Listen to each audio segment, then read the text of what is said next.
La metformina se va a encontrar en el torrente sanguíneo y va a tener una absorción principal a nivel intestinal, específicamente en el intestino delgado. Vamos a tener que este paso del torrente sanguíneo al espacio intracelular se va a dar por unos receptores, que son los que se encuentran acá, los receptores orgánicos de cationes, en especial los tipo 1. Estos van a permitir el paso de la metformina al espacio intracelular y este medicamento se va a localizar de manera interna a nivel de las mitocondrias, provocando que eh, active el estado de energía mediada por ATP, activando el AMP sinasa, y esto va a tener como consecuencia una mayor acción de la insulina. ¿Por qué? Porque va a tener una disminución, la activación de la AMP sinasa va a traer como consecuencia a nivel de varios tejidos que de manera general se absorba mejor a nivel del músculo esquelético y aumente la lipólisis y la lipogénesis, a nivel cardíaco la captación de ácidos grasos y a nivel hepático la disminución de la gluconeogénesis y de la glucogenólisis, motivo por el cual va a reducir de esa forma los niveles de glucosa sanguíneos. Entonces vamos a tener que también interfiere con la oxidación del lactato y bueno, de manera general así es como va a funcionar. Y bueno, vamos a tener que este medicamento pertenece al grupo de las biguanidas. Su administración va a ser vía oral y en dosis iniciales se van a mantener dosis de 500 miligramos en las comidas hasta una dosis máxima de 2550. Como ya había mencionado, este medicamento va a ser de bajo costo, es el que menor tiene riesgo de hipoglucemia, no afecta en el peso y pues tiene muchos beneficios para disminuir el riesgo cardiovascular, solo que va a estar contraindicado en aquellos pacientes que tienen enfermedad renal crónica con una filtración glomerular menor de 30 mililitros minuto, por lo tanto la dosis se debe de ajustar al 50%. Más adelante en una tabla más resumida vienen los ajustes en aquellos pacientes. Y bueno, cabe recalcar que este medicamento va a reducir la hemoglobina glucosilada de entre 1 a 2 y 2%. Y bueno, también es importante mencionar las alteraciones gastrointestinales, que principalmente van a ser diarrea, dolor abdominal, puede haber deficiencia de vitamina B12 y bueno, está contraindicada en antecedentes de pacientes que hayan padecido acidosis láctica o acidosis metabólica, esto porque pues interfiere en esas vías. Entonces, de la metformina, pues eso es en realidad. Y ahora vamos a pasar con los inhibidores del cotransportador de sodio glucosa tipo 2. Vamos a tener que el mecanismo de acción principal va a ser a nivel del túbulo contorneado proximal. Esto inhibiendo la reabsorción de glucosa y favoreciendo lo que es la glucosuria y la natriuresis. Este efecto va a provocar como consecuencia una pérdida neta de calorías, así como del peso corporal y de manera indirecta la disminución de la presión arterial. Voy a comentar que, bueno, este medicamento eh, va a tener una vía de administración oral, va a tener una eficacia intermedia y el riesgo de hipoglucemia también es bajo. Este sí favorece a la pérdida de peso y se ha visto que favorece la disminución del riesgo cardiovascular, sobre todo EMPA y canaglifosina. Y también que se ve favorecido en aquellos pacientes que tienen falla cardíaca, en este caso la EMPA, la cana y la dapaglifosina, solamente como algún efecto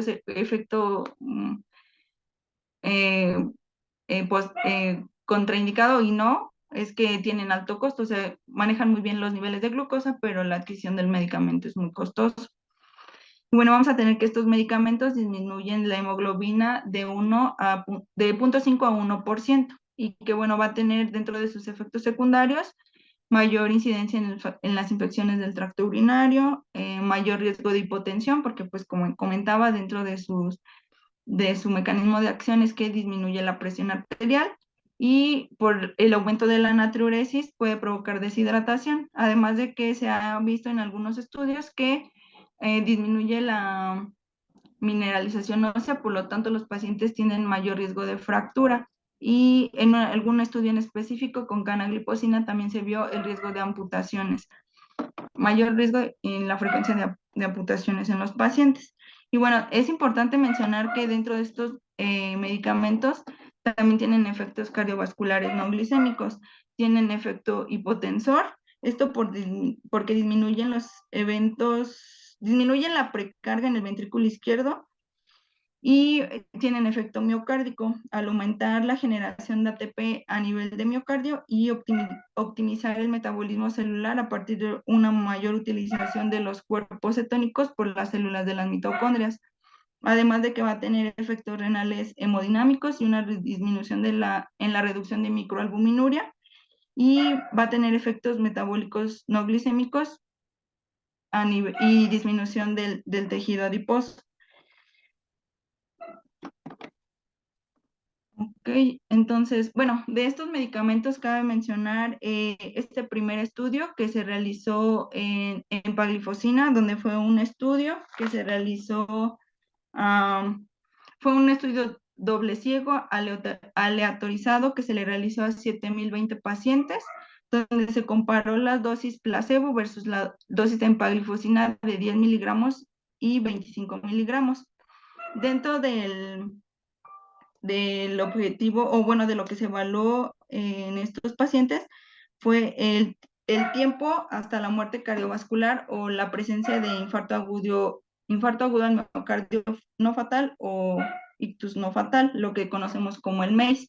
Y bueno, en esta primer gráfica, donde se está representando el outcome primario, donde vemos de manera relevante una diferencia entre la dosis placebo y el dosis de empaglifosina, donde vamos a ver que esta tabla de incidencia nos muestra una disminución de los principales eventos adversos cardiovasculares, conteniendo una P de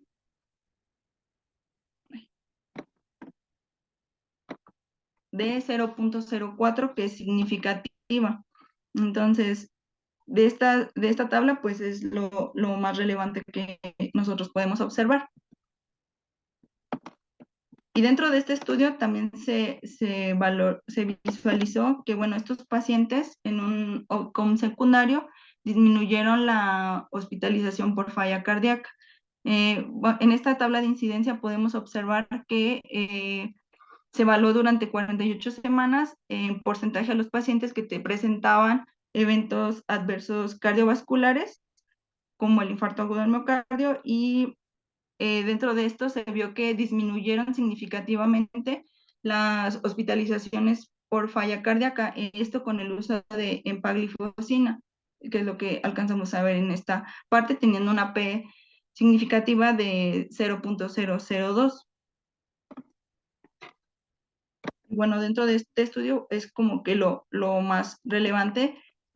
Y bueno, vamos a tener también que este estudio comparó la dosis que se les estuvo dando a los pacientes con respecto a la dosis placebo, una dosis de 10 miligramos y una dosis de 25 miligramos de empaglifosina, donde se ve aquí que, bueno, dentro de los criterios también cabe mencionar de inclusión de estos pacientes, es que los pacientes tenían que tener una hemoglobina glicada de entre 7, pero menor de 9. Entonces, de aquí vemos que el punto de partida en la semana 0 es que los pacientes tienen arriba de 8 la hemoglobina, y en las primeras 12 semanas se ve una disminución pues significativa de los niveles de hemoglobina glucosilada con las dosis de empaglifosina de entre 10 y 25 miligramos respecto a la dosis placebo. Entonces vamos a tener que esta tabla nos dice como una significancia en la disminución de esta hemoglobina glicada para demostrar que pues tiene un efecto muy importante en la disminución de uno de los marcadores que necesitamos para tener dentro de metas de control a los pacientes. Entonces, ok, esto es en realidad de EMPA-REG. Y bueno, también voy a mencionar el siguiente estudio. Este es un tercer estudio que se realizó en pacientes con diabetes tipo 2 y el uso de dapaglifosina, en donde vamos a tener que este estudio fue un estudio igual multicéntrico, aleatorizado, en donde se realizó a 17.150 pacientes con diabetes tipo 2. Fue un estudio doble ciego y controlado por placebo, donde vamos a tener que este estudio es el de Clark-Timi 58, donde se evaluó, o el objetivo primario fue donde se observó que dis- disminuyeron en esta tabla de incidencia de esta tabla de incidencia, que disminuyeron la muerte por eh, riesgo por efectos cardiovasculares y disminuyó la hospitalización en pacientes con falla cardíaca. Entonces vamos a ver que en esta tabla hubo una diferencia igual significativa de la disminución de estos pacientes con una P de 0.005. Y bueno, vamos a tener que este estudio, comparado con los demás, se vio que tenía un efecto en los MACE un poquito menos que comparado con los otros estudios.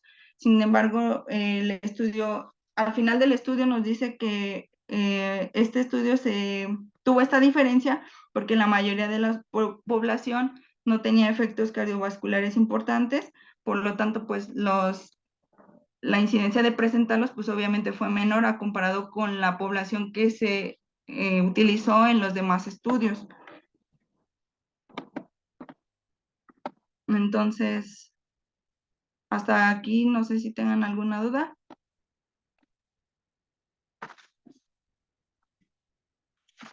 No, continúa y al final vemos las dudas, ¿va? Entonces, bueno, entonces ahora voy a continuar con los inhibidores de la dipeptilpeptidasa.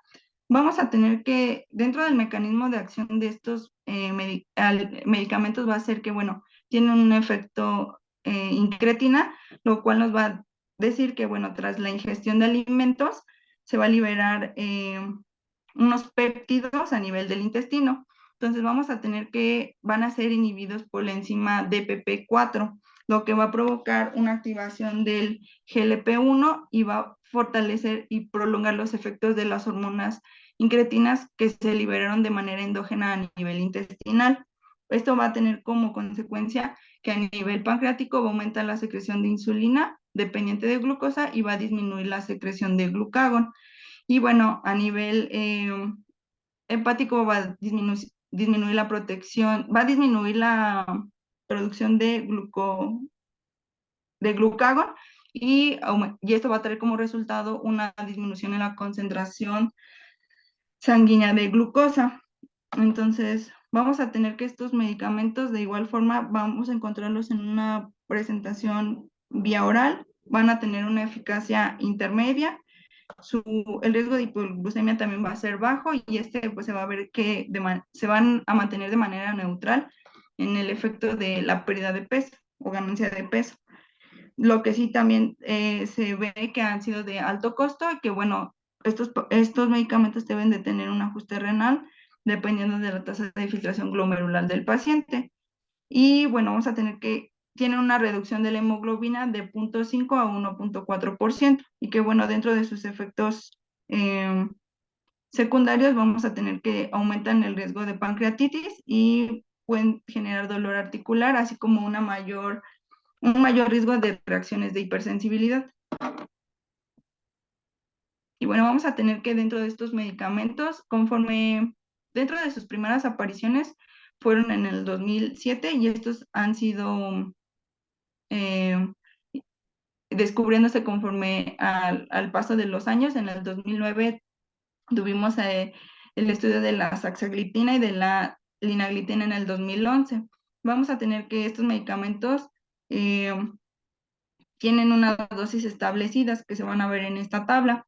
La sitagliptina vamos a tener que tiene una vida media de entre 10 a 12 horas y su dosis máxima va a ser de 50 miligramos en 24 horas y la vildagliptina de 2 a 3 horas de vida media con una dosis máxima de 50 miligramos y la saxagliptina de 2.5 horas de vida media con una dosis máxima de 5 miligramos en 24 horas.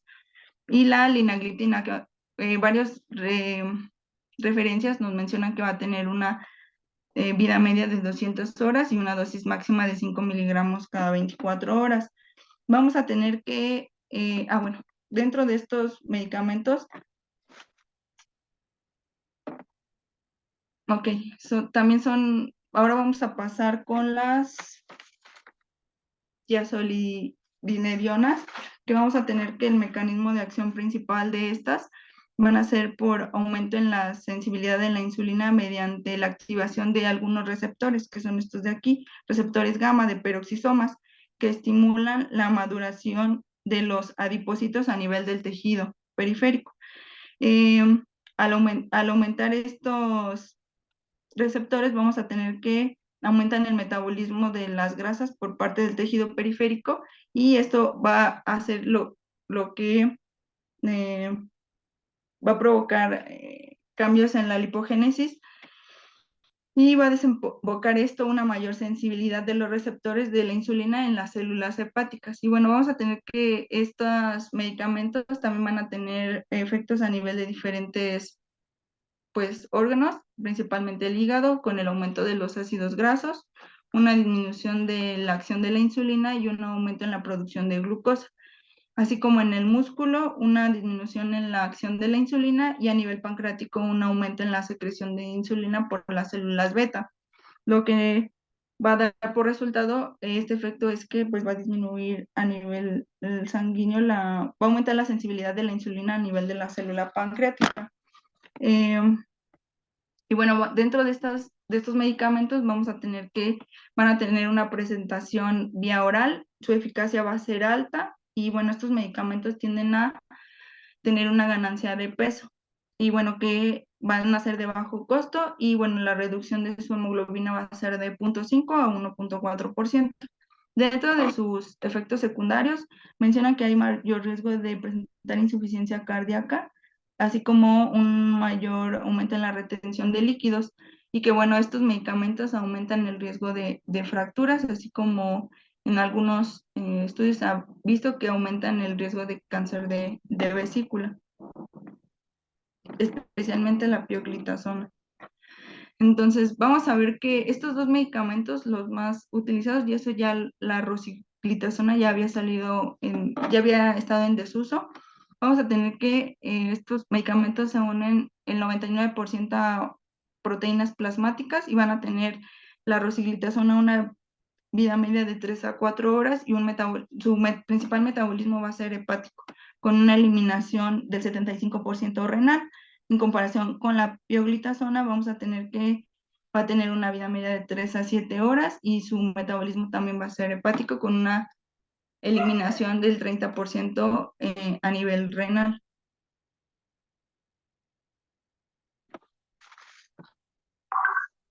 Y bueno, ahora vamos a pasar con los medicamentos que son las sulfonilureas, donde vamos a tener que el mecanismo de acción principal es que se va a unir a un receptor específico, en este caso es que se encuentran situados en la membrana de las células beta. Esto va a provocar un bloqueo un cierre de los canales de potasio con una disminución de la despolarización de la membrana celular. Por lo tanto, van a aperturar solamente los canales de calcio dependientes de voltaje, lo que va a favorecer el tránsito intracelular de este ion a nivel del plasma y posteriormente la excreción, bueno, la exocitosis de la insulina. Por este mecanismo es que van a hacer su principal efecto estos medicamentos.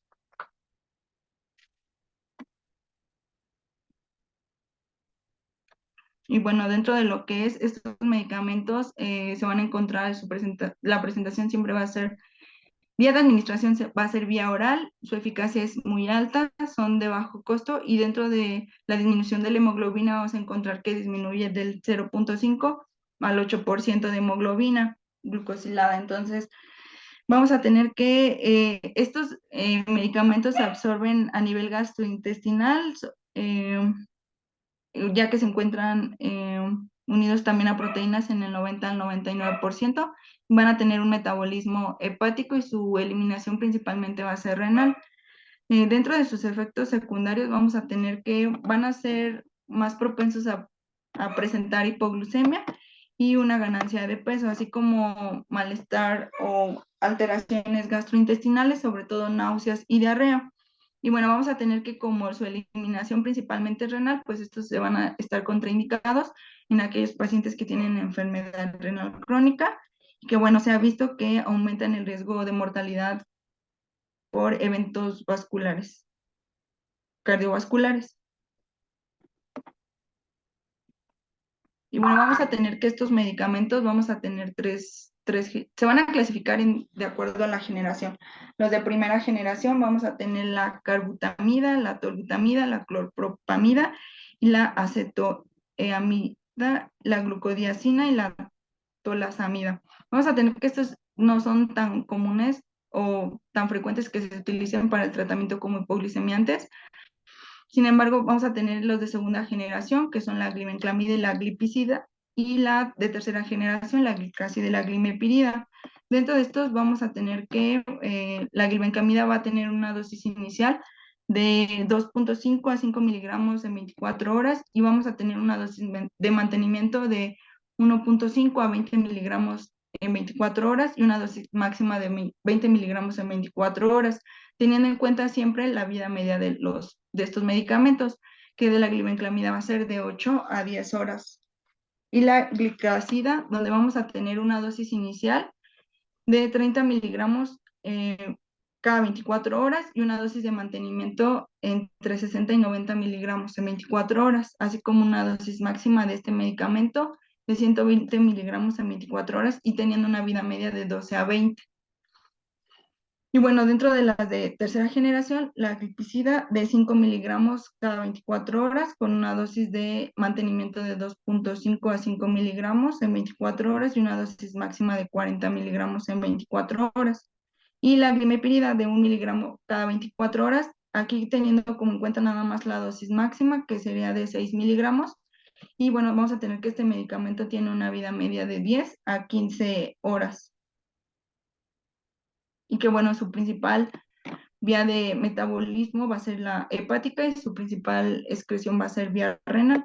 Entonces vamos a tener que, bueno, esto ya como tal hasta aquí es de manera específica de cada familia de medicamentos hipoglicemiantes. Aquí en estos algoritmos vamos a tener en cuenta que coloqué unos algoritmos de acuerdo a las características del paciente, en este caso los pacientes con diabetes tipo 2, pero que tienen enfermedad renal crónica. Entonces vamos a tener que, se va a ajustar de acuerdo a las cifras de glucosa que se encuentren en sangre, en ayuno y a la hemoglobina glucosilada que esté presentando el paciente. Entonces vamos a tener que, de acuerdo a la tasa de filtración glomerular, nos dice la guía de endocrinología que vamos a ajustar la dosis de nuestros medicamentos. Entonces, normalmente en tasa de filtraciones glomerulares de entre 59 a 45 y de 44 a 30 mililitros minuto, vamos a tener un ajuste de la metformina, así como de tener especialmente cuidado con los inhibidores del contrasportador de sodio glucosa tipo 2. ¿Esto por qué? Pues porque ya, como habíamos mencionado, dentro de su mecanismo de acción, se va a actuar principalmente a nivel de la nefrona. Entonces, si esta está disminuida, pues obviamente va a disminuir la eficacia de estos medicamentos. Y de los análogos del GLP-1 y de los inhibidores de la dipeptidasa. Aquí más adelante hay una tablita donde nos dice las dosis máximas recomendadas por cada familia de medicamentos hipoglucemiantes.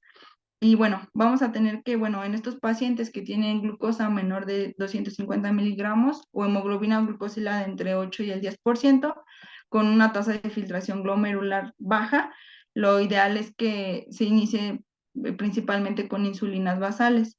Y esto, bueno, ya se había mencionado en la clase anterior con el tratamiento de las insulinas.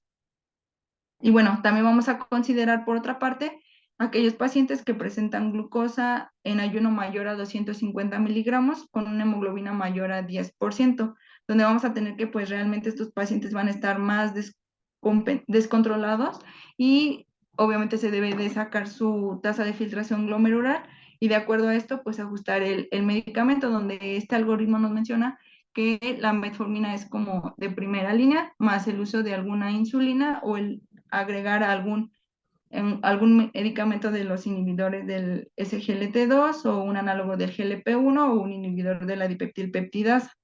Entonces vamos a tener que de igual forma en estos pacientes con tasas de filtraciones glomerulares menores de 29, lo ideal será siempre iniciar con una insulina basal o un análogo del GLP. Esto pues para no verse afectado más la función renal. Y bueno, el siguiente, este algoritmo nos dice que, bueno, esta es la primera valoración. El algoritmo nos dice que la segunda revaloración de estos pacientes se hace de 3 a 6 meses, en los cuales se vuelve a valorar la tasa de filtración glomerular y en caso dado de que estos pacientes presenten una tasa de filtración glomerular menor del 60, se les empieza a restringir la ingesta de proteínas a 0.8 gramos kilogramo de peso y que bueno, también nos menciona este algoritmo que en pacientes donde ya la tasa de filtración glomerular sea menor o ya presenten tratamiento sustitutivo de la función con diálisis peritoneal, pues obviamente no va a estar recomendado. Así como retomar la educación del paciente con una mejor adherencia a un estilo de vida saludable junto con la alimentación, el ejercicio y el suspender algunos factores de riesgo. Y bueno, vamos a tener que, una vez que se hace la segunda valoración de estos pacientes y se encuentra la hemoglobina glucosilada en metas, vamos a tener que, pues se va a seguir valorando la tasa de filtración glomerular y ahí podemos decidir regresar a tener a dejar la metformina como terapia dual con un inhibidor del SGLT2 o un análogo del GLP-1 y así ir valorando de acuerdo a su función renal. Entonces, igual en estos algoritmos no cambia nada en tasas de filtraciones glomerulares menores de 30, donde aquí ya nos dice que de igual forma, pues lo más recomendado es iniciar una insulina basal y de acuerdo a la evolución del paciente, agregar un análogo del GLP-1 o un inhibidor de la dipeptidasa e ir intensificando las dosis de acuerdo a dosis respuesta con respecto al paciente y su resultado de hemoglobina glucosilada. Entonces, y bueno, esto igual el algoritmo básicamente nos dice lo mismo en las dos partes. Y bueno, también es importante mencionar que esta tabla es la que les mencionaba, donde nos dice que de acuerdo a cada familia de hipoglicemiantes, vamos a tener un ajuste de dosis de acuerdo a la tasa de filtración glomerular. En el caso de la metformina, pues se recomienda que en aquellos pacientes que tienen menor de 30 se ajuste al 50% la dosis máxima. Entonces, eh, eso con la metformina. Y bueno, de acuerdo a esto, la sulfonilureas, donde, bueno, ya les había comentado en tablas pasadas, cuál es la dosis máxima en pacientes que no tienen, en general, que no tienen daño renal. Y en esta tabla, pues nos hace mucho hincapié en que cada medicamento, de acuerdo a la tasa de filtración, eh, debemos de ajustarla. Estos medicamentos en específico de las sulfonilureas, de hecho, si se dan cuenta, pues alcanzamos a observar que solamente se recomiendan en aquellos pacientes donde tienen una tasa de filtración glomerular mayor de 30. ¿Por qué? Porque se ha visto que dentro de sus efectos secundarios es que afectan a la función renal, entonces ya no son tan recomendados en este grupo de medicamentos. Y bueno, dentro de los inhibidores de la dipeptilpeptidasa vamos a tener que solamente de estos los más relevantes es que la alogliptina y la sitagliptina son los que podemos llegar a utilizar hasta en tasas de filtraciones glomerulares de hasta 15%. Entonces, son los únicos hasta ahorita aceptados para poder usarlos en ese estadio de la enfermedad. Entonces, vamos a tener que eh, de los inhibidores igual del cotransportador de sodio glucosa tipo 2, vamos a tener que solo la canaglifosina va a ser aceptada hasta una tasa de filtración glomerular de hasta 30 mililitros minuto. ¿Por qué? Porque si recordamos de igual el mecanismo de acción de estos medicamentos es que actúan a nivel de la nefrona. Entonces, mientras esté afectada la función renal, van a perder eficacia estos medicamentos, por lo tanto, pues obviamente no va a ser significativa la disminución o significativa el control de la glucemia con estos medicamentos. Por eso es que no están recomendados en estadios avanzados de la función renal. Y con respecto a los análogos del GLP-1, pues vamos a tener que igual solamente la lixisenatida es la única recomendada, igual con una tasa de filtración glomerular máxima de 15 mililitros minutos de tasa de filtración glomerular. Entonces vamos a tener que esto se va a ir ajustando dependiendo de la tasa de filtración glomerular que tenga nuestro paciente. Y aquí pues queda muy claro y pues lo podemos relacionar de acuerdo a lo que mencioné ahorita con el mecanismo de acción. Entonces, bueno, eso es con los pacientes de enfermedad renal crónica. Ahorita vamos a ver en este segundo algoritmo a pacientes con diabetes tipo 2, pero que además tienen insuficiencia cardíaca o tienen antecedente de infarto agudo al miocardio o un accidente cerebrovascular, en donde vamos a hacer una primera evaluación de igual forma, eh, considerando aquí la fracción de eyección, donde aquí nos hace mención muy importante que el uso de TCD en insuficiencia cardíaca pues no va a estar recomendado por el efecto secundario que puede llegar a provocar en estos pacientes. Y bueno, haciendo hincapié en que, bueno, debemos de enfocarnos en el paciente que debe de tener un mejor enfoque en el estilo de vida, en la alimentación, el ejercicio y la disminución de tabaquismo. Entonces, de igual forma, aquí se valoran las glucosas, tanto en ayuno y las hemoglobinas glucosiladas. Entonces, en donde nos dice que estos pacientes pues se ven favorecidos con con el uso de metformina como monoterapia o el agregar un inhibidor de SGLT2 o un análogo del GLP-1. Entonces vamos a tener que estos medicamentos en aquellos pacientes que tienen glucosa menor de 200 o una hemoglobina menor a 8, no se recomienda el uso como tal de inhibidores de SGLT2 y al contrario de los GLP-1 que se ha visto que ha tenido un efecto beneficioso en estos pacientes con riesgos cardiovasculares. Entonces vamos a tener que, de acuerdo, si empezamos con una terapia de metformina, se puede agregar un SGLT2 en aquellos pacientes que tienen FEBI menor al 45% o una tasa de filtración glomerular mayor al 30 mililitros minuto. Esto pues por lo que ya les estuve comentando antes. Y bueno, en la parte, eso es con los SGLT2. En la parte de los análogos de GLP-1 se prefiere que usar si el paciente tiene que un índice de masa corporal mayor a 35 kilogramos. ¿Por qué? Porque se ha visto que estos medicamentos, como ya lo mencioné también, favorecen la disminución del peso. Entonces, además de mejorar los niveles de glucosa, va a provocar un efecto beneficioso en aquellos pacientes con un índice mayor a 35.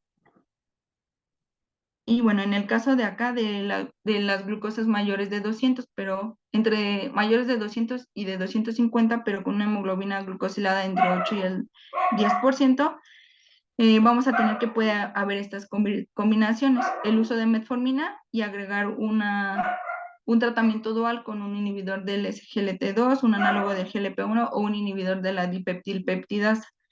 Entonces, esto de acuerdo igual a los criterios clínicos del paciente en aquellos pacientes donde no hay eh, presencia de cetosis, que no tienen síntomas de hiperglucemia o que tienen un índice mayor mayor a 35. Bueno, en dado caso de que estos medicamentos no tengan la respuesta que nosotros deseamos, se recomienda en esta parte del algoritmo iniciar con una insulina basal o un inhibidor de SGLT2 o un inhibidor de la dipeptilpeptidasa. Entonces, y con respecto a esta parte del algoritmo, vamos a ver que la glucosa en ayuno mayor de 250, una hemoglobina mayor a 10%, en estos pacientes se recomienda pues el uso de la metformina y directamente junto con una insulina basal o un inhibidor del SGLT2. La insulina pues calculada a 0.1, 0 a 0.1 y a 0.2 unidades kilogramo de peso. Entonces, esto que está en esta parte del algoritmo fue lo que nos comentó mi compañera la vez pasada, entonces no por eso es que no hago tanto hincapié. Bueno, esta es una primera evaluación en estos pacientes. En una segunda evaluación de los pacientes eh, se hará de 3 a 6 meses, en donde aquí lo único que vamos a valorar es que el paciente ya se encuentre en metas y que, bueno, esté apegado a su tratamiento y que tenga, pues, el estilo de vida que se necesita para hacer un mejor control. Entonces vamos a tener que, pues, de acuerdo a las cifras de hemoglobina glucosilada, es que se le va a ir ajustando el medicamento. Entonces, la mayoría de la bibliografía nos menciona que es de 3 a 6 meses, y en estos pacientes, en caso de no mejorar y tener ya tres medicamentos, pues intensificar el uso de la insulina basal o agregar un GLP-1. Y bueno, esto es así, en general, el tratamiento de los hipoglicemiantes orales. Bien, ¿alguien quiere comentar algo?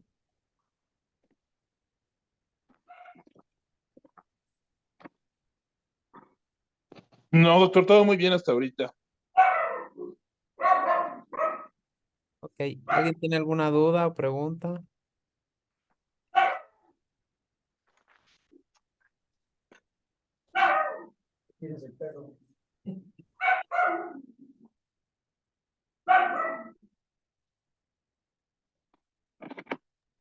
Todo bien, Doc.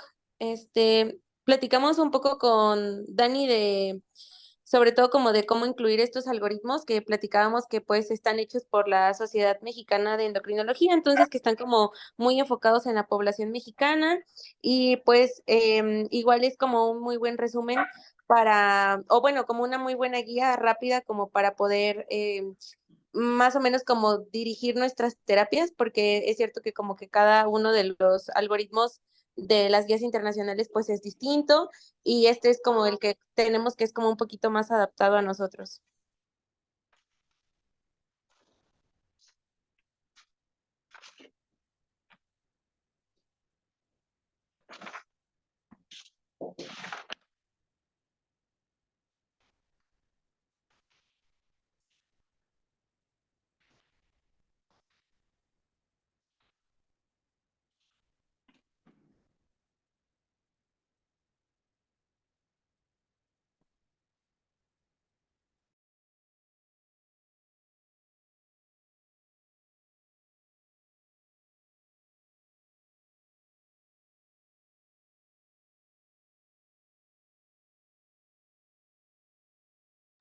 Bien, sí, de acuerdo, estos algoritmos de la Sociedad Mexicana sirven de guía.